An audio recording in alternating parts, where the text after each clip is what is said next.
Eh, Aish. Alamak, aku putuslah pula. Aish, kurang. Saya pun dah nak hantar tugasan tapi uploadnya lambat sangat. Ish, bila pula ni Asyik tak sekat-sekat je lah. Nampaknya plan internet kita dah tak sesuai lah. Kalau macam ni guys, rasanya kita kena cari plan internet yang lebih sesuai lah, kan? Boleh je tapi saya rasa macam banyak sangat lah pilihan yang ada ni. Tapi mana satu yang paling berbaloi? Kalau macam tu, jom kita selesaikan menggunakan matematik. Ada ke? Ada? Hai, Assalamualaikum dan salam sejahtera. Kami terdiri daripada saya, Siti Nur Hidayah binti Zainuddin, bersama rakan saya, Nur Anas binti Rosli. saya Raja Nur Ashkin binti Raja Ibrahim, Dan saya, Nur Umairah binti Cik Bakar. Pada hari ini, kami akan membentangkan penyelesaian bagi satu masalah harian bukan penting menggunakan model Polya dan 4 strategi penyelesaian masalah yang berbeza. Tajuk pembentangan kami ialah pemilihan pelan internet paling optimum bagi 4 orang pelajar PPI-SMP untuk menyokong pembelajaran digital sepanjang 1 tahun. Pada era pendidikan digital hari ini, internet bukan lagi satu kehendak tetapi telah menjadi satu keperluan asas bagi setiap pelajar. Sebagai pelajar PPI-SMP, kami bergantung kepada internet untuk menghadiri kelas dalam talian melalui Google Meet ataupun Microsoft Teams, memuat turun nota kuliah, menghantar tugasan, mencari bahan rujukan, menonton video pembelajaran serta berkomunikasi dengan pensyarah dan juga rakan-rakan. Namun begitu, pemilihan pelan internet bukanlah suatu perkara yang mudah kerana setiap pelan menawarkan harga, had data, kelajuan dan juga syarat kontrak yang berbeza. Oleh itu, pengguna perlu membuat keputusan secara teliti berdasarkan data dan bukan sekadar memilih pelan yang paling murah. Persoalan inilah yang menjadi fokus utama kajian kami. Dalam situasi sebenar, pengguna sering beranggapan bahawa pelan yang paling murah ialah pilihan terbaik. Walau bagaimanapun, antara mereka tersebut tidak semestinya benar kerana pelan yang murah mungkin mempunyai had data yang rendah atau caj tambahan yang lebih tinggi apabila penggunaan melebihi had. Oleh itu, kami berempat perlu membuat keputusan berdasarkan beberapa faktor secara serentak. Antaranya ialah kos langganan, jumlah penggunaan data sebenar, kelajuan internet, tempoh kontrak serta fleksibiliti penggunaan. Masalah yang kami bincangkan ini dikategorikan sebagai masalah harian bukan rutin kerana tiada satu prosedur atau formula matematik yang boleh terus memberikan jawapan. Sebaliknya, kami perlu mengumpulkan data, membandingkan beberapa pilihan yang ada, membuat pengiraan, menganalisis keputusan serta kami perlu memilih pelan internet yang paling sesuai berdasarkan bukti kuantitatif. Keadaan ini juga memerlukan kemahiran berfikir aras tinggi atau lebih dikenali sebagai kebat kerana setiap keputusan perlu dipertimbangkan daripada pelbagai sudut sebelum kami membuat rumusan. Situasi ini menunjukkan bahawa matematik bukan sekadar mata pelajaran di dalam bilik kuliah semata-mata, tetapi merupakan alat yang membantu kita untuk membuat keputusan secara lebih sistematik dalam kehidupan harian. Dalam tugasan ini, kami mengaplikasikan pelbagai konsep matematik seperti operasi nombor, nisbah, peratus, purata, analisis statistik dan interpretasi data bagi menilai setiap pelan internet secara objektif. Selain itu juga, kami turut menggunakan Microsoft Excel untuk menyusun data, menjalankan pengiraan serta menghasilkan graf yang memudahkan proses analisis dan juga perbandingan.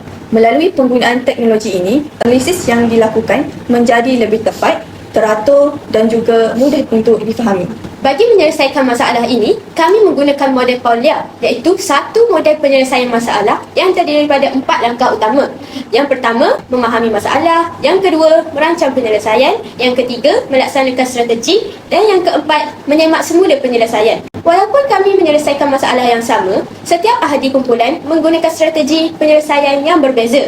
Contohnya, Dayah akan menggunakan strategi membina jadual untuk menyusun dan mengorganisasikan data.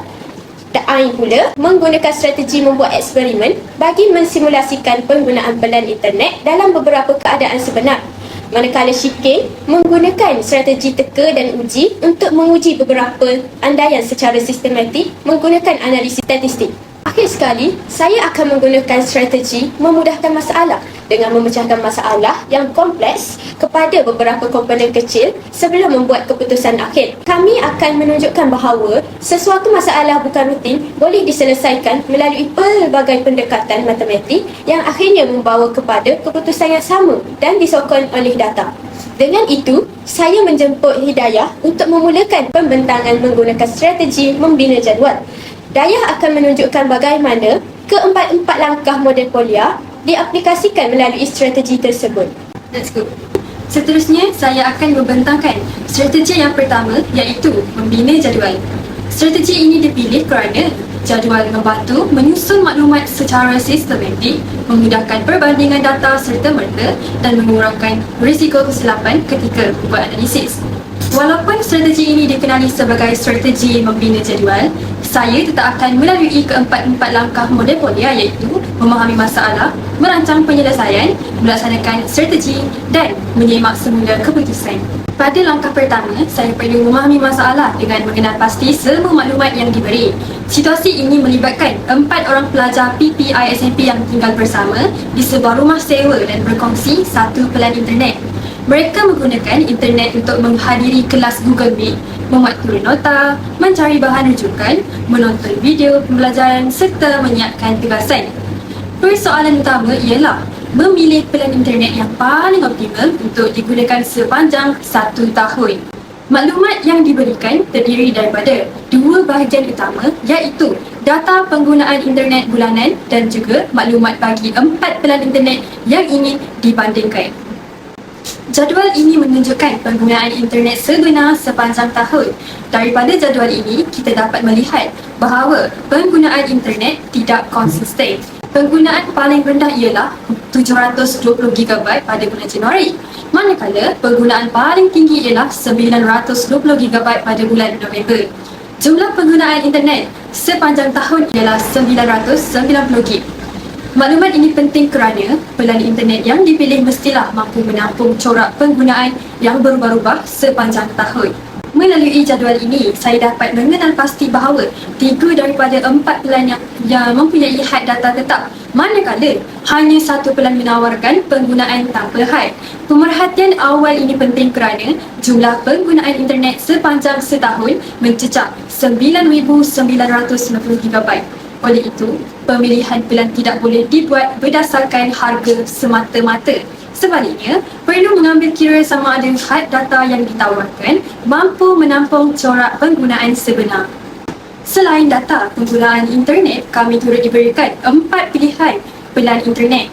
Setiap pelan mempunyai ciri yang berbeza dari segi harga langganan, had penggunaan data, kelajuan internet dan juga tempoh kontrak.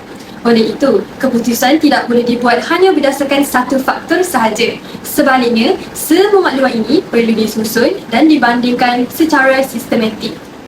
Selepas memahami masalah, saya beralih kepada langkah yang kedua iaitu dalam model Polya iaitu merancang penyelesaian.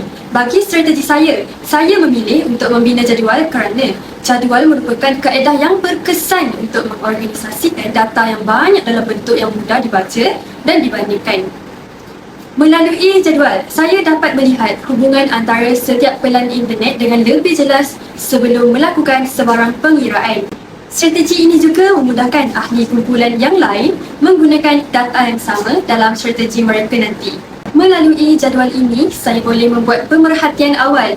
Pelan C menawarkan harga bulanan paling rendah, namun had datanya juga paling kecil. Pelan B pula mempunyai harga yang paling tinggi tetapi menawarkan penggunaan tanpa had, kelajuan internet paling tinggi serta tiada kontrak.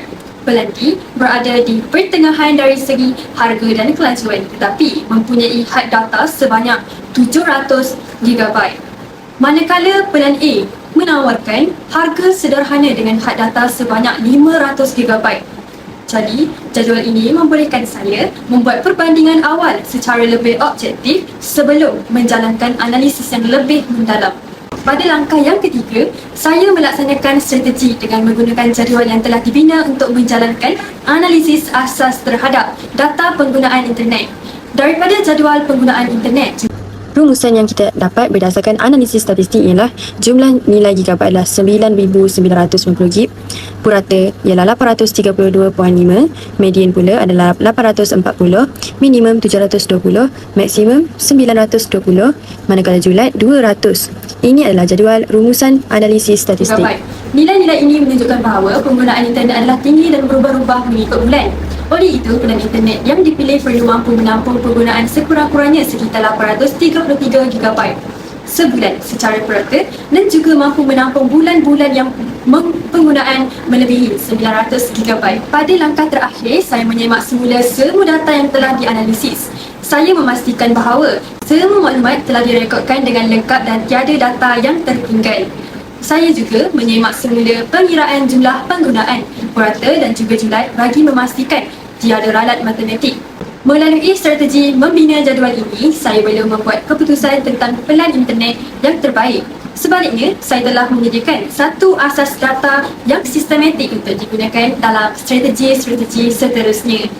Ini menunjukkan bahawa jadual bukan sekadar alat untuk menyusun maklumat, tetapi juga menjadi asas kepada proses membuat keputusan yang lebih tepat. Kesimpulannya, melalui strategi membina jadual, saya berjaya menyusun semua maklumat penting dengan lebih teratur dan juga sistematik, termasuk data penggunaan internet bulanan serta maklumat bagi setiap pelan internet yang diberikan. Daripada susunan ini, saya dapat melihat dengan lebih jelas pola penggunaan internet yang tinggi dan tidak stabil sepanjang tahun. Dengan purata penggunaan sebanyak 832.5 GB sebulan serta julat sebanyak 200 GB.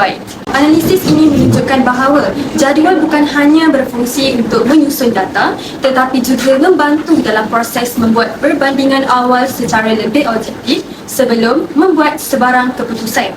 Walau bagaimanapun, berdasarkan strategi ini sahaja, kita belum boleh menentukan pelan yang paling optimal.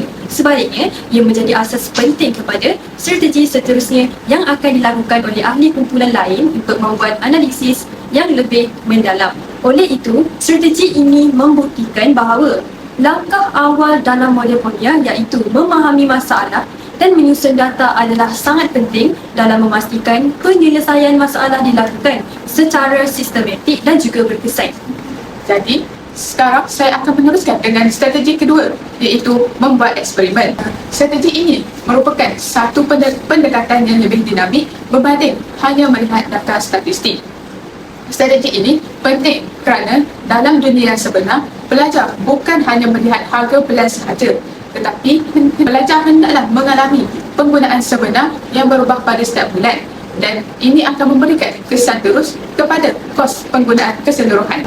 Pada langkah pertama dalam menggunakan strategi membuat eksperimen, saya mengenal pasti bahawa masalah ini bukan sekadar memilih pelan yang paling murah, tetapi sebaliknya isu sebenar dalam eksperimen ini ialah penggunaan internet berubah-ubah pada setiap bulan. Ada bulan rendah dan ada bulan yang kita gunakan internet itu sangat tinggi. Risiko caj tambahan jika melebihi data. Keperluan utama ialah kestabilan untuk pembelajaran digital. Jadi, persoalan utama eksperimen ini ialah pelan manakah yang benar-benar stabil dan tidak memberikan risiko kos tambahan sepanjang 12 bulan penggunaan sebenar. Ini menjadikan strategi saya iaitu membuat eksperimen sebagai simulasi kehidupan sebenar, bukan teori semata-mata. Maka kita dapat menggunakan pengalaman kita dengan menggunakan pelbagai pelan ini untuk kita memilih penggunaan pelan yang paling stabil. Pada langkah kedua, dalam menggunakan strategi membuat eksperimen, saya merancang eksperimen. Saya merancang dan saya akan menguji keempat-empat pelan ini menggunakan data sebenar berdasarkan penggunaan sepanjang 12 bulan iaitu setahun. Berbeza dengan analisis biasa, eksperimen ini bukan hanya melihat harga pelan semata-mata, tetapi kita akan menguji sama ada pelan tersebut mampu menampung penggunaan sebenar, mengira lebihan data pada setiap bulan, mengira kos tambahan sebenar dan menilai kestabilan sepanjang tahun. Penilaian ini penting kerana dalam realiti, pelan internet yang murah atas kertas tidak semestinya murah apabila digunakan secara benar. Untuk pelan A, terdapat lebihan data yang sangat tinggi iaitu 332.5 GB pada setiap bulan. Ini menyebabkan kos tambahan berlaku secara konsisten setiap bulan, menjadikan kos sebenar meningkat kepada RM132.25. Ini menunjukkan plan A tidak efisien untuk penggunaan yang tinggi kerana kos tambahan yang melebihi kepada RM100. Seterusnya, plan ketiga iaitu plan C. Plan C pula menunjukkan situasi yang paling kritikal kerana lebihan data yang sangat besar iaitu 532.5 GB. Ini menyebabkan kos meningkat hampir 3 kali ganda daripada harga asal. Maka kesimpulannya, plan C tidak sesuai untuk penggunaan sebenar pelajar kerana ia akan menyebabkan pelajar perlu berbelanja lebih terhadap penggunaan internet pada setiap bulan. Untuk plan yang keempat iaitu plan D lebih stabil kerana had data yang dibekalkan lebih tinggi, namun masih terdapat lebihan walaupun kecil. Tetapi apabila penggunaan internet berlebihan akan menyebabkan kelajuan internet juga berkurang kepada 3 Mbps. Ini menunjukkan plan ini lebih realistik berbanding plan A dan C. Untuk plan yang kedua iaitu plan B. Plan B tidak mempunyai had data yang berlebihan, maka tiada lebihan penggunaan data, tiada charge tambahan kos, dan kos kekal stabil sepanjang setahun. Walaupun harganya lebih tinggi sedikit, tetapi ia memberikan jaminan kestabilan penggunaan tanpa risiko kos tersebut. So, pelajar tidak perlu risau terhadap charge tambahan kerana plan B menyediakan penggunaan internet tanpa had dan kelajuan internet yang masih stabil dan sama sepanjang setahun. Berdasarkan eksperimen yang dijalankan ini, kita dapat lihat bahawa plan C paling tidak ekonomik kerana charge tambahan yang tiga kali ganda. Plan A masih tinggi kos tambahan tetapi kurang daripada plan C, manakala plan B sederhana tetapi masih ada risiko kerana tiada charge tambahan tetapi kelajuan internet yang semakin berkurang, manakala plan B paling stabil dan konsisten kerana tiada charge tambahan dan tiada kekurangan kelajuan internet. Ini menunjukkan bahawa kestabilan lebih penting daripada sekadar harga asas. Jadi, untuk pemilihan internet yang lebih stabil, kita perlu melihat dari pelbagai aspek, antaranya harga dan kestabilan internet. Pada langkah terakhir ini, saya bukan hanya menyemak pengiraan tetapi juga membuat interpretasi kritikal terhadap keputusan eksperimen yang telah saya lakukan sebentar tadi. Saya dapati bahawa semua plan kecuali plan B mempunyai risiko lebihan data. Penggunaan sebenar pelajar tidak stabil sepanjang tahun. Plan dengan had data tetap berisiko menyebabkan kos tambahan yang meningkat lebih tinggi daripada kos yang perlu dibayar. Oleh itu, daripada sudut analisis matematik dan praktikal, saya mencadangkan bahawa plan B adalah satu-satunya plan yang bebas risiko dan stabil sepanjang 12 bulan kerana plan B tidak mempunyai had penggunaan data dan tiada penurunan kelajuan internet berbanding dengan plan A, C dan D. Membuat kesimpulan, melalui strategi membuat eksperimen, kami dapat melihat bahawa penyelesaian masalah ini tidak boleh bergantung pada harga plan semata-mata, tetapi kami perlu diuji dalam situasi penggunaan sebenar sepanjang 12 bulan. Daripada simulasi yang telah dijalankan, kami mendapati bahawa setiap plan menunjukkan corak yang berbeza apabila digunakan dalam keadaan dunia yang sebenar. Antaranya plan A dan plan C menunjukkan kos tambahan yang tinggi akibat lebihan data yang besar. Pelajar perlu menyediakan charge tambahan yang berlebihan, manakala plan D walaupun lebih stabil masih mempunyai risiko lebihan penggunaan pada bulan tertentu kerana apabila penggunaan internet yang berlebihan akan berlakunya pengurangan kelajuan internet. Sebaliknya, plan B menunjukkan kestabilan yang paling konsisten kerana ia tidak menunjukkan had data sekaligus menghapuskan risiko charge tambahan dan ketidakpastian dalam perancangan kos bulanan. Jika dilihat dari sudut matematik pula, ini membuktikan bahawa keputusan yang optimum bukan sekadar bergantung kepada satu pemperoleh rumah sahaja seperti harga, tetapi perlu mengambil kira gabungan beberapa faktor seperti penggunaan sebenar, variasi data dan risiko kos tambahan. Oleh itu, eksperimen ini mengukuhkan dapatan bahawa analisis berasaskan simulasi lebih tepat dalam membuat keputusan kehidupan sebenar berbanding anggaran statistik semata-mata. Seterusnya, saya akan membentangkan strategi ketiga iaitu teka dan uji, iaitu satu strategi yang berfokuskan kepada membuat beberapa andaian awal. Kemudian kita menguji setiap andaian tersebut menggunakan pengiraan matematik sehingga kita dapat menolak atau menerima sesuatu hipotesis itu. Pada langkah pertama, saya akan memahami bahawa masalah ini melibatkan pemilihan pelan internet yang paling optimum berdasarkan data penggunaan yang sebenar. Namun, berbeza dengan strategi AIN yang melakukan simulasi penuh, jadi saya menggunakan pendekatan cuba jaya secara sistematik. Saya tidak terus mengira semua pelan secara terperinci, tetapi saya akan membuat beberapa andaian awal berdasarkan logik matematik. Kemudian, saya menguji sama ada andaian tersebut benar ataupun tidak. Dalam langkah ini, saya akan membina 3 andaian awal. Andaian ini penting kerana dalam matematik, kita tidak terus mencari jawapan, tetapi kita cuba untuk membina hipotesis dan mengujinya. Andaian yang pertama adalah pelan yang paling murah per gigabyte adalah yang paling terbaik. Andaian yang kedua adalah pelan yang paling hampir dengan penggunaan sebenar adalah optimum. Andaian yang ketiga adalah pelan tanpa had yang sentiasa terbaik. Sekarang, saya akan menguji setiap andaian ini menggunakan data yang sebenar. Berdasarkan pengiraan kos per gigabyte, pelan D adalah yang paling murah iaitu RM0.132 per gigabyte.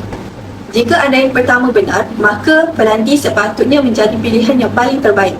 Namun, kita perlu melihat sama ada ini benar-benar memberikan keputusan yang optimum dalam kehidupan sebenar. Walaupun pelan D mempunyai kos per gigabyte yang paling rendah, realiti menunjukkan ia masih tidak mencukupi untuk penggunaan yang sebenar. Hal ini menyebabkan berlakunya lebihan data, kos tambahan meningkat dan juga ketidakstabilan penggunaan. Maka, andaian pertama tidak sepenuhnya benar. Untuk andaian yang kedua, saya membandingkan hak data dengan penggunaan yang sebenar. Saya mendapati hanya pelan B yang benar-benar memenuhi keperluan tanpa had. Pelan yang lain masih menunjukkan jurang antara penggunaan dan kapasiti. Maka, andaian kedua menunjukkan pelan B lebih sesuai. Untuk andaian yang ketiga, iaitu pelan tanpa had sentiasa terbaik, saya dapati ia hampir benar. Pelan B memang yang paling stabil kerana tiada lebihan data, tiada kos yang tersembunyi. Namun, ia masih perlu dibandingkan dari sudut kos keseluruhan bersama strategi yang lain. Selepas menguji semua andaian, saya menyimpulkan bahawa kos per gigabyte sahaja tidak cukup untuk membuat keputusan. Kesesuaian dengan penggunaan sebenar adalah lebih penting dan pelan tanpa had lebih stabil dan praktikal. Hal ini menunjukkan bahawa dalam masalah bukan rutin ini adalah merupakan satu kaedah sahaja yang tidak mencukupi. Maka, kita perlu menggabungkan beberapa perspektif matematik. Secara kesimpulannya, melalui strategi teka dan uji, kami dapat membuktikan bahawa dalam penyelesaian masalah bukan rutin, sesuatu andaian tidak boleh diterima begitu sahaja tanpa disokong oleh data dan juga pengiraan yang jelas. Setiap hipotesis yang kami bina pada awalnya perlu diuji secara sistematik menggunakan analisis matematik. Daripada proses ini, kami mendapati bahawa tidak semua andaian yang kelihatan logik dalam teori akan memberikan hasil yang tepat dalam situasi yang sebenar.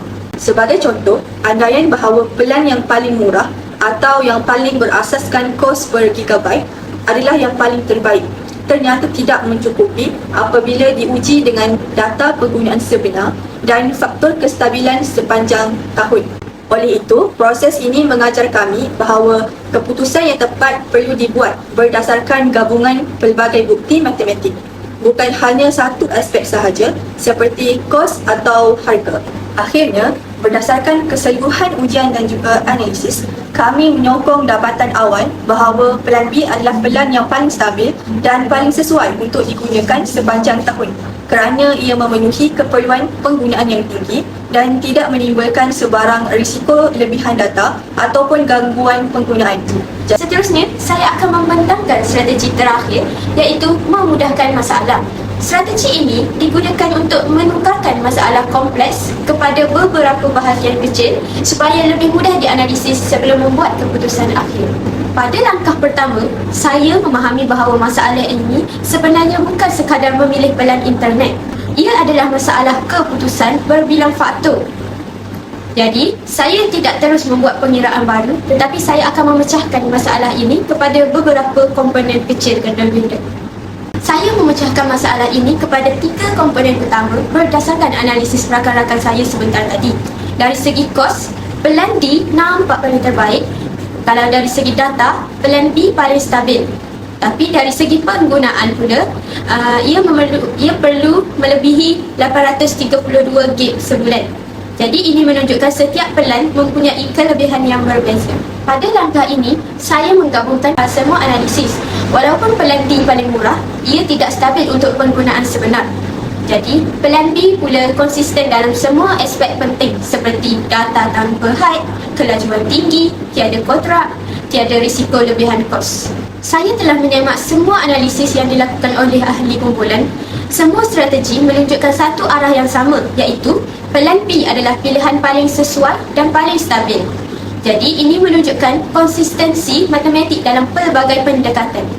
Oleh itu, berdasarkan semua analisis matematik yang telah dilakukan oleh setiap ahli kumpulan menggunakan strategi berbeza, jadi kami memilih pelan B sebagai pelan paling optimum. Keputusan ini bukan berdasarkan andaian, tetapi berdasarkan data, statistik, nisbah dan analisis sistematik. Melalui model Polya, kami dapat menyelesaikan masalah ini secara sistematik. Setiap langkah membantu kami memahami masalah dengan lebih mendalam sehingga dapat membuat keputusan yang lebih tepat dan bijak. Saya belajar bahawa masalah kompleks boleh diselesaikan dengan memecahkan kepada bahagian-bahagian yang kecil. Yang kedua, matematik dapat membantu membuat keputusan kehidupan sebenar. Dan yang terakhir ialah analisis berbilang kaedah menghasilkan keputusan lebih kukuh. Seterusnya, daripada keseluruhan tugasan ini, kami dapat melihat bahawa penyelesaian masalah matematik ini bukan hanya melibatkan pengiraan semata-mata, tetapi ia memerlukan proses pemikiran yang sistematik, terancang dan berasaskan data. Melalui penggunaan model Polya serta 4 strategi berbeza oleh setiap ahli kumpulan saya, kami berjaya menunjukkan bahawa satu masalah yang sama boleh dianalisis daripada pelbagai perspektif matematik yang berbeza tetapi tetap membawa kepada keputusan yang konsisten. Selain itu, tugasan ini juga membuktikan bahawa kemahiran mengumpul data, menganalisis maklumat dan membuat keputusan secara berasaskan bukti adalah sangat penting dalam kehidupan sebenar, khususnya dalam era digital seperti sekarang. Sebagai penutup, kami dapat simpulkan bahawa masalah pemilihan pelan internet ini merupakan satu masalah harian yang bukan rutin yang melibatkan pelbagai faktor seperti kos, penggunaan data, kelajuan internet, kontrak dan juga fleksibiliti. Jadi, melalui pendekatan model Polya ini sendiri, kami dapat menyelesaikan masalah ini secara lebih tersusun dan sistematik bermula daripada kami memahami masalah sehingga kami membuat keputusan akhir. Daripada strategi yang saya gunakan, iaitu eksperimen dan analisis nisbah, kami mendapati bahawa setiap pelan mempunyai kelebihannya tersendiri. Namun, analisis menunjukkan bahawa kos sahaja tidak mencukupi untuk menentukan pilihan terbaik kerana ia perlu diseimbangkan dengan keperluan pengguna sebenar. Ini membuktikan bahawa matematik membantu kita membuat keputusan yang lebih objektif dan berasaskan data. Melalui strategi teka dan uji, kami belajar bahawa setiap andaian perlu diuji dengan bukti matematik. Tidak semua hipotesis yang kelihatan logik benar dalam realiti. Oleh itu, proses dan juga cuba jaya yang sistematik sangat penting dalam memastikan keputusan yang dibuat adalah tepat dan juga munasabah. Saya setuju dengan pendapat korang. Jadi akhir sekali, melalui strategi memudahkan masalah, kami berjaya menggabungkan semua dapatan daripada setiap ahli kumpulan. Selepas semua analisis dilakukan, kami mendapati bahawa pelan B adalah pilihan paling optimum kerana ia stabil, tanpa had dan sesuai untuk pembelajaran digital sepanjang tahun. Keputusan ini adalah hasil gabungan semua strategi matematik yang digunakan. Kesimpulannya, tugasan ini telah memberi kami pengalaman penting bahawa matematik bukan sekadar pengiraan. Ia merupakan alat membuat keputusan dalam kehidupan sebenar. Model Polya membantu untuk menyelesaikan masalah secara sistematik Dan kerjasama kumpulan memainkan peranan penting dalam menghasilkan keputusan yang lebih baik. Terima kasih.